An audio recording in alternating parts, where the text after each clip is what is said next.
आपण पाहत आहात गोकृपा अमृतापासून ह्या लिंबोणीच्या झाडाला आपण गोकृपा अमृत टाकलेलं आहे।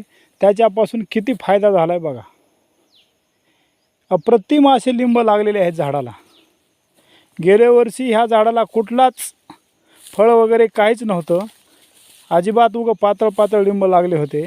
यावर्षी गोकृपा अमृताचा आम्ही याला उपयोग केला आणि गोकृपा अमृताच्या उपयोगामुळं एवढे लिंब लागलेत। आतापर्यंत आपल्याकडे बरेच झाडं आहेत, बाकीच्या झाडाला आपण ह्याचा वापर केलेला नाही गोकृपा अमृताचा। ह्या झाडाला वापर केला म्हणजे आम्ही काय केलं, ते गोकृपा अमृत आणलं आणि झाडाच्या बुडाला ठेवलं। तो कॅन तसंच विसरून गेला, तो कॅन तिथंच फुटून गेला आणि ते फुटून गेले। आमच्या लक्षात आलंच नाही, पुन्हा लक्षात आलं ते कॅन बघितल्यानंतर फुटलेला।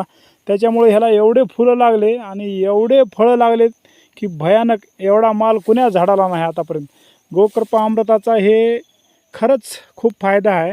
आपल्या हे शेतकऱ्याच्या लक्षात येत नाही। आपण रासायनिकच्या पेस्टिसाईडच्या ह्याच्या मागं लागलो, पण ह्याच्यात अप्रतिम असं गोकृपा अमृत आहे। अशी छत्रपती गोशाळेतून आपण हे गोकृपा अमृत आणलेलं आहे आणि त्याचा खूप आपल्याला उपयोग झालेला आहे बघा।